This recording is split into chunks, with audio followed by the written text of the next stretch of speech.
Hello students, welcome again in our channel Vijay sir nursing classes. आज हम paediatric nursing यानी child health nursing के बारे में डिस्कस करेंगे। सो स्टार्ट करते हैं हम इंट्रोडक्शन ऑफ पीडियाट्रिक्स से। Paediatric is derived from the Greek word. जो पीडियाट्रिक है इसको ग्रीक वर्ड से ड्राइव किया गया है, जिसमें हमारा पीडिया का मीनिंग होता है चाइल्ड, एट्रिक्स का मतलब होता है ट्रीटमेंट और इक्स का मतलब होता है ब्रांचेज ऑफ मेडिकल साइंस। यानी paediatrics is a branch of medical science that deal specifically with care of children in health and illness. जो पीडियाट्रिक है ये हमारी मेडिकल साइंस की ब्रांच है जो हमारे चिल्ड्रंस की हेल्थ और इलनेस के साथ डील करती है। यानी हम बोल सकते हैं जो चिल्ड्रंस की हेल्थ और इलनेस की जो स्टडी की जाती है वो हमारे पीडियाट्रिक्स के अंडर ही की जाती है। Abraham Jacob is known as father of pediatrics who open first pediatric clinic in New York. जो अब्राहम जेकब है इनको फादर ऑफ पीडियाट्रिक माना गया है, जिन्होंने फर्स्ट पीडियाट्रिक क्लिनिक न्यूयॉर्क में ओपन किया था। Doctor George Colio is considered as father of pediatrics in India, who was the superintendent of first independent children hospital, BJ Hospital for Children, Bombay in 1928। जो doctor George क्विलो हैं ये हमारे India के father of paediatrics माने जाते हैं, जो हमारे as a first independent children hospital यानी BJ hospital for children Bombay में 1928 में एज अ सुपरिटेंडेंट वर्क करते थे। First paediatrician in India Kashyapa and Jivika. जो हमारे इंडिया के फर्स्ट पीडियाट्रिशियन थे वो थे आपके कश्यपा और Jivika. Paediatrics covers the age group less than 18 year of age. जो हमारे पीडियाट्रिक्स हैं इसके अंदर हमारे 18 ईयर तक के जो चिल्ड्रंस होते हैं वो आते हैं। और जो हमारे जैसे डेवलप्ड कंट्रीज होती हैं यानी जैसे यूएसए हो गया, तो यहाँ क्या होता है जो हमारे 16 ईयर तक के बच्चे होते हैं वो हमारे पीडियाट्रिक्स के अंडर आते हैं, यानी उनको केयर दी जाती है। और जो हमारे इंडिया है जो हमारी डेवलपिंग कंट्री है इसमें हमारे 18 ईयर तक के बच्चों को केयर दी जाती है, जिनको हम पीडियाट्रिक्स में रखते हैं। Now definition of paediatrics. Pediatric is a branch of medical science that deals with the care of the children from conception to adolescence in health and illness. It is concerned with preventive, promotive, curative and rehabilitative care of the children. जो paediatric है एक medical science की branch है जिसमें conception से लेके adolescence as तक जो चिल्ड्रंस है उनकी हेल्थ और इलनेस के रिगार्डिंग केयर प्रोवाइड की जाती है। और जो पीडियाट्रिक है it is concern with preventive, promotive, creative and rehabilitative care of children. जो हमारे पीडियाट्रिक्स है इसमें जो चिल्ड्रंस होते हैं उनको प्रिवेंटिव, प्रमोटिव और क्यूरेटिव और रिहेबिलिटेटिव केयर प्रोवाइड की जाती है। Now paediatric nursing definition. Pediatric nursing is a branch of nursing concerned with the care of infant and children. It focuses on providing holistic care to infant, children and adolescents. जो paediatric nursing है एक nursing की ऐसी branch है जिसमें हमारे infant और children adolescent जो हमारे एज तक के जो चिल्ड्रंस आते हैं उनको नर्सिंग केयर प्रोवाइड की जाती है, जो हमारे फोकस करता है होलिस्टिक केयर यानी complete care of infant, children and adolescents. जो हमारे 18 ईयर तक के जो चिल्ड्रंस होते हैं उनको कंप्लीट केयर प्रोवाइड की जाती है, वो हमारे पीडियाट्रिक नर्सिंग में आता है। The goal of pediatric nursing is to foster growth and development of the child and promote optimum safe physical, mental and social wellness। जो हमारे pediatric nursing का मेन गोल है वो है आपका जो चिल्ड्रंस होते हैं उनकी जो ग्रोथ एंड डेवलपमेंट है उसको क्या करना है, फास्ट करना है, ताकि उसका डेवलपमेंट अच्छा हो और उसका सेफ फिजिकल, मेंटल और सोशल डेवलपमेंट हो पाए। जो पीडियाट्रिक नर्सिंग है इसके जो कॉन्सेप्ट है इसको इजीली याद रखने के लिए, अंडरस्टैंड करने के लिए आप शॉर्ट में यूज़ कर सकते हैं एकेडमिक, जिसमें फर्स्ट ए का मतलब होगा educate for child and family. जो फैमिली और जो चाइल्ड है उनको एडुकेट करना है, जज करना है कि वो कोई केयर चाइल्ड को दे रहे हैं या नहीं दे रहे हैं, और जो उसमें ब्रेस्ट फीडिंग है वो प्रॉपर वे में दे रहे हैं, और जो कंगारू मदर केयर है उसको परफॉर्म कर रहे हैं या नहीं कर रहे हैं, तो उसके बाद इसके लिए उसको जज करना है। और अगर वो नहीं दे पा रहे हैं प्रॉपर केयर और ये चीज़ फॉलो नहीं कर रहे हैं तो उनको एडवाइस करनी है how to give proper care. Next है आपका सी। सी फॉर हो जाएगा आपका communicate for the child by maintaining IPR. जो फैमिली है और जो बच्चा है उनके साथ साथ आईपीआर मेंटेन करना है, जिससे वो आपको और चीज़ के बारे में अच्छे से बता सकें और आपसे अच्छे से खुद के बात कर सकें, जिससे आपको उनकी प्रॉब्लम पता चल जाए और आप उनको फर्दर अच्छे से और केयर के बारे में बता सकें। नेक्स्ट है आपका एक्टिवेट द चिल्ड्रन एक्टिविटीज़। जो बच्चा है जो बेबी होगा उसको एप्रिशिएट करना है कोई पॉजिटिव एक्टिविटी करने के लिए, जैसे प्ले हो गया, और कुछ हमारे जो उसके हिडन टैलेंटेड होते हैं उसको एप्रिशिएट करना चाहिए, जिससे उसका क्या होगा, ग्रोथ और डेवलपमेंट अच्छे से बढ़ेगा। नेक्स्ट आपका disseminate information related to child health programmes. Disseminate मतलब होता है आपका एक्सप्लोर करना या पब्लिसिटी करना। जो हमारी कुछ इन्फॉर्मेशन होंगी हेल्थ प्रोग्राम के रिगार्डिंग उसको क्या करना है, पब्लिश करना है, और उसको क्या ना पब्लिसिटी करनी है उसकी, जिससे क्या होगा, जो हेल्थ रिगार्डिंग जो प्रोग्राम होंगे, उससे क्या होगा, जो फैमिली मेंबर्स होंगे, वो उसको अटेंड करेंगे और उससे क्या होगा, एजुकेशन गेन करेंगे। नेक्स्ट है आपका ई, इससे होगा educate to public about the child health. जो हमारे पब्लिक होंगे या जो पॉपुलेशन होगी या जो हॉस्पिटल में पेशेंट्स होंगे, तो उनको क्या करना है, चाइल्ड हेल्थ के रिगार्डिंग एजुकेशन प्रोवाइड करानी है, जिससे वो उस चीज़ को फॉलो करें और बेबी हेल्दी रहे। नेक्स्ट है आपका M, motivate the people to participate in child care. और जो हमारे लोग हैं, ठीक है, उनको और जो पॉपुलेशन होगी उनको मोटिवेट करना है, जो हमारी चाइल्ड हेल्थ केयर होती है उसको पार्टिसिपेट करने के लिए। और वो चीज़ को पार्टिसिपेट करेंगे तो क्या होगा, वो अपने डेली रूटीन में उसको परफॉर्म करेंगे और उससे कुछ नॉलेज गेन करेंगे, और उससे क्या होगा, कुछ केयर उनको पता नहीं होगी तो उससे क्या होगा, वो चीज़ गेन कर सकते हैं। नेक्स्ट आपका आई, आई से होगा आपका इन्वेस्टिगेट अवेलेबल सोर्सेज। और जिसमें क्या होगा, इन्वेस्टिगेट एवरेज रिसोर्सेज में जो नर्स होगी, जैसे कोई हेल्थ एजुकेशन दे रहा है या हमारा कोई हेल्थ केयर प्रोवाइड करा रहा है, तो उसमें क्या होगा, उसको जो उसके पास रिसोर्सेज हैं, उसको क्या करना है, चेक करना है, इन्वेस्टिगेट करना है। और कोई हेल्थ एजुकेशन दे रहा है तो उसके पास प्रॉपर अमाउंट में एवीएस पड़े हैं या नहीं, उसको समझाना किस तरह से है हेल्थ एजुकेशन को। और कोई हेल्थ केयर प्रोवाइड करा रहा है तो उसके बाद प्रॉपर इक्विपमेंट पड़े हैं या नहीं, उसको चेक करना है, इन्वेस्टिगेट करना है। लास्ट है सी, कोलाबोरेट किया, यानी कोलाबोरेट मतलब होगा कोऑर्डिनेट करके काम करना।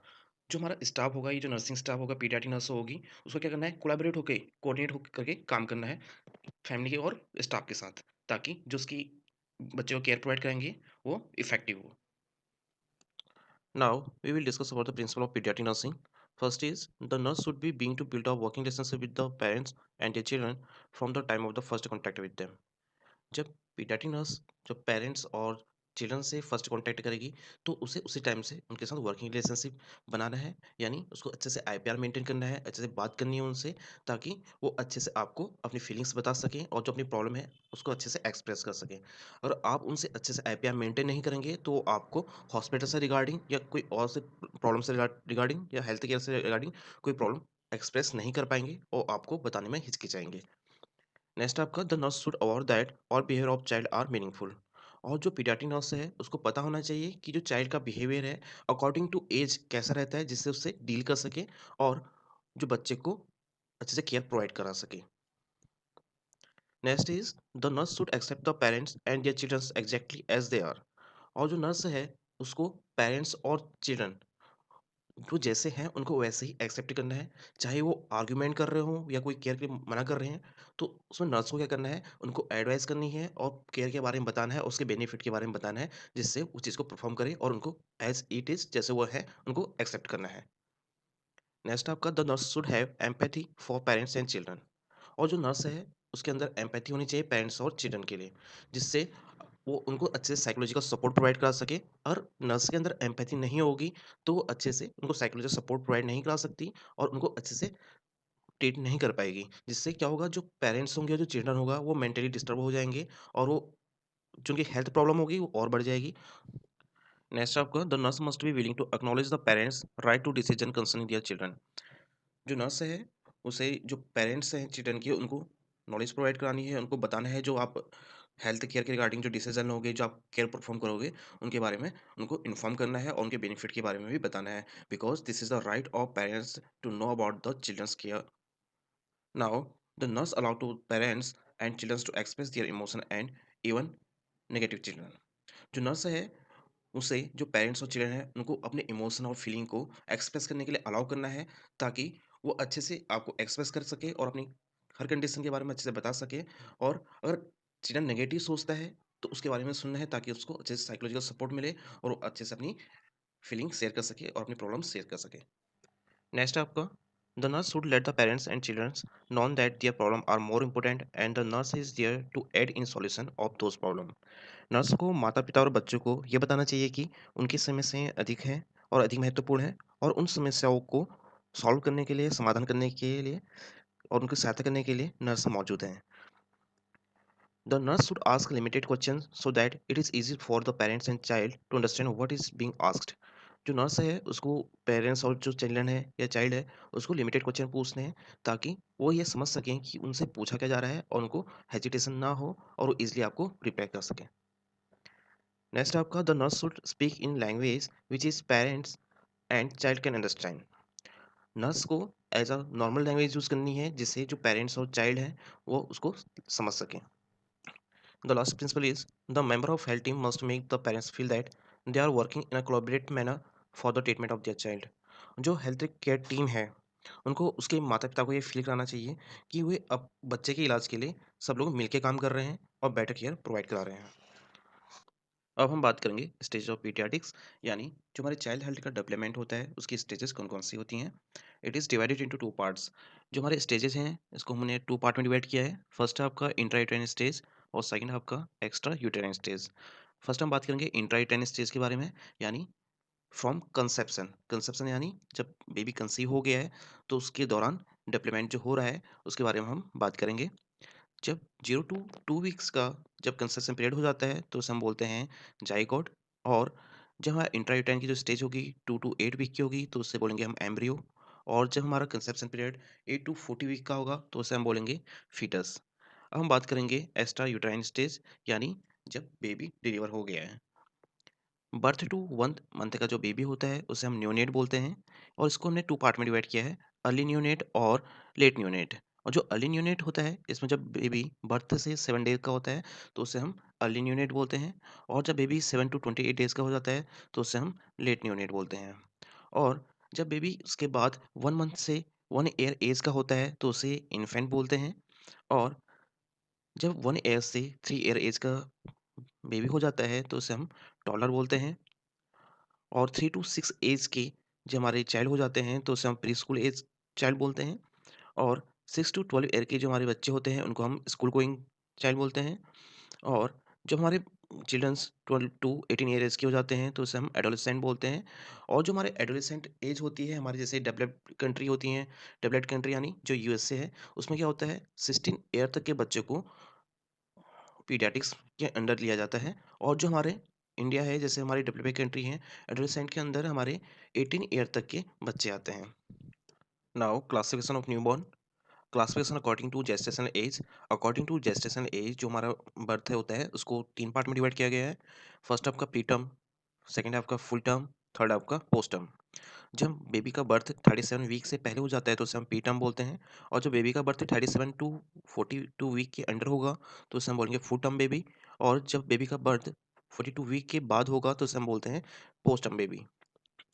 Now classification according to birth weight. According to birth weight जो न्यूनेट है, न्यूबॉर्न है, उसको भी हमने 3 पार्ट में डिवाइड किया है। फर्स्ट आपका लो बर्थ वेट, सेकंड आपका very low birth weight, third आपका एक्सट्रीम लो बर्थ वेट। जब न्यूबॉर्न का वेट 2500 ग्राम से कम होगा, यानी 2.5 केजी से कम होगा, तो उसे हम लो बर्थ वेट बोलते हैं। और वेरी लो बर्थ वेट तब बोलेंगे जब न्यूबॉर्न का वेट 1500 ग्राम से कम होगा, यानी 1.5 केजी से कम होगा। और एक्सट्रीम लो बर्थ वेट तब बोलते हैं जब बेबी का वेट 1000 ग्राम यानी 1 केजी से कम होगा। ये थे आपके classification of newborn. Now characteristics of healthy newborn. जो हमारे हेल्दी न्यूबॉर्न होता है उसके क्या क्या कैरेक्टरिस्टिक्स हो सकते हैं। फर्स्ट आपका डिलीवर्ड इन 37 टू 42 वीक्स। और जो हमारा हेल्दी बेबी होगा वो हमारे 37 टू 42 वीक के अंदर डिलीवर होगा। Respiration start with in 30 second, और उसका जो रेस्पिरेशन है वो हमारी विद इन 30 सेकंड स्टार्ट हो जाएगा। Delivery of baby without any abnormalities, यानी जो हमारा बेबी होगा, न्यूबॉर्न होगा, उसमें कोई कंजेनिटल अबनॉर्मलिटीज़ नहीं होंगी। नेक्स्ट आपका delivered with normal parameter and vital statics. जो हेल्दी बेबी होगा उसके जो पैरामीटर्स और जो वाइटल स्टैटिक्स होंगे वो नॉर्मल होंगे, यानी जैसे उसके हाइट, वेट, हेड सर्कमफ्रेंस और जो चेस्ट सर्कमफ्रेंस होगा वो सब नॉर्मल होंगे। Now rights of children. Childrens के लिए बहुत सारे ऐसे राइट्स बनाए गए हैं जिससे चिल्ड्रंस जो बच्चे हैं, न्यूबॉर्न है, वो अच्छे से सर्वाइव कर सकें और अच्छे से एजुकेशन ले सकें और अच्छे से न्यूट्रिशन ले सकें और उनका हरासमेंट ना हो, इससे बच सकें। और जो उनके एक्सप्लॉयटेशन होता है और जो चाइल्ड लेबर होते हैं उससे प्रिवेंट करने के लिए बच्चों के लिए बहुत सारे राइट्स बनाए गए हैं। Now right to survival, affection and love. जो हमारा पास्ट टाइम था उसमें क्या होता था, जेंडर डिस्क्रिमिनेशन के कारण जो हमारी फीमेल बेबी होती थी उनको क्या करते थे, पैदा होने से पहले ही मार देते थे। तो उनको बचाने के लिए जो राइट्स बनाए गए थे, राइट्स ऑफ सर्वाइवल, ताकि वो अपनी आगे की ज़िंदगी जी सकें और अपना अच्छे से भविष्य देख सकें। तो उसके लिए हमारे कुछ राइट्स बने थे, जैसे rights of survival, affection and love. और सेकंड आपका right to education according to article 45। जो हमारा हर किसी बच्चे का एक होता है राइट टू एजुकेशन, क्योंकि हमारे इंडिया में ऐसे 50% बच्चे हैं जो अभी भी एजुकेशन नहीं ले पा रहे हैं। तो उनको एजुकेशन प्रोवाइड कराने के लिए और जो हमारी पॉपुलेशन है उसको एजुकेट करने के लिए राइट टू एजुकेशन एक राइट बनाया गया था। नेक्स्ट आपका राइट टू एक्सप्रेशन। बहुत सारे बच्चे ऐसे होते हैं जो अपने आप को खुद को एक्सप्रेस नहीं कर पाते, क्योंकि जो उनके घर वाले बड़े होते हैं तो उनमें क्या करते हैं, उनको उनका एक्सप्लॉइटेशन करते हैं, जिससे वो अपने आप को एक्सप्रेस नहीं कर पाते हैं और अपना डेवलपमेंट नहीं कर पाते हैं। तो हमारा फिर इसके लिए आता है हमारा राइट्स ऑफ एक्सप्रेशन। नेक्स्ट आपका राइट टू इन्फॉर्मेशन। हर किसी चाइल्ड को हक है कि वो अपनी जो बेसिक राइट्स होते हैं और जो उसमें सोसाइटी में उसकी जो पोजीशन है वो जान सके। Right to nutrition and development. और जो बच्चे का एक राइट है न्यूट्रिशन, और न्यूट्रिशन वो बच्चा सही से लेगा तो उसका क्या होगा, डेवलपमेंट भी अच्छे से होगा। बहुत सारे ऐसे हैं, मतलब 40-50% ऐसे बच्चे हैं जो हमारे माल न्यूट्रिशन के कारण मर जाते हैं। तो उनके लिए बनाया गया है rights to nutrition and development. Right to health and care. जो हमारे चाइल्ड्स होते हैं, बच्चे होते हैं, उनको हेल्थ और जो उनकी केयर होती है उसकी भी राइट्स हैं। जैसे हमारे बहुत सारे बच्चे हैं जिनको अच्छे से वैक्सीन नहीं मिल पाती है और वैक्सीन नहीं ले पाते हैं, जिससे वो और बीमारियों से इन्फेक्ट हो जाते हैं।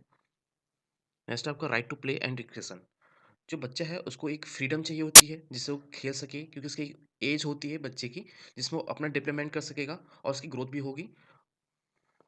नेक्स्ट आपका right to name and nationality. और एक बच्चे की एक आइडेंटिटी, नेम और नेशनैलिटी, वो किस नेशन का है और उसकी आइडेंटिटी क्या है, ये उसके पास होनी चाहिए। Right to special care if handicap. अगर कोई बच्चा हैंडीकैप है तो उसके लिए एक स्पेशल केयर भी होनी चाहिए। Right to protection from abuse. बहुत सारे बच्चे जो हैं अब्यूज़, जैसे कोई फिजिकल अब्यूज़, कोई ड्रग अब्यूज़, इससे क्या हो जाते हैं, इनका एक्सप्लॉइटेशन किया जाता है। तो उसके लिए अकॉर्डिंग टू आर्टिकल 39 ने राइट निकाला था, right to protection from abuse. Right to protection from exploitation. जैसे बहुत सारे बच्चे होते हैं, वो क्या करते हैं, फैक्ट्री में कुछ ज़बरदस्ती काम कराया जाता है और कोई लेबर की तरह काम कराता है। तो उसके लिए हमारा आर्टिकल 24 एक्ट के अकॉर्डिंग एक राइट बना था, right to protection from exploitation. Next है आपका right to protection from neglect. Right to enjoy these rights regardless of race, colour, sex, religion, nation and social. और बच्चे के पास ये राइट भी है कि वो जो इन सभी राइट्स हैं उनको अच्छे से यूज़ कर सके विदाउट किसी रेस, मतलब हमारे जो जात पात, हमारा जो धर्म होता है और जो हमारा कलर होता है और जो हमारा जेंडर होता है, इसकी में डिस्क्रिमिनेशन ना हो और वो अच्छे से इस राइट्स को यूज़ कर सके और यूटिलाइज कर सके। Various act related to childrens welfare. जो हमारे चिल्ड्रन हैं उनके वेलफेयर के लिए कुछ हमारे एक्ट्स बनाए गए थे। फर्स्ट आपका the childrens act which is launched in 1960। Juvenile justice act which is launched in 1986। The childrens labour act which is launched in 1986। The childs marriage restrain act which is launched in 1929। Education for all handicapped children act which is launched in 1975। Child abuse and treatment act which is launched in 1974। Rehabilitation Act, which is launched in 1973, Parental Kidnapping Prevention Act, which is launched in 1980, Runaway Youth Act and social security act. ये आपके कुछ acts थे जो हमारे child welfare के लिए बनाए गए थे। Thank you students for watching this video and please don't forget to subscribe my channel and like and share this video.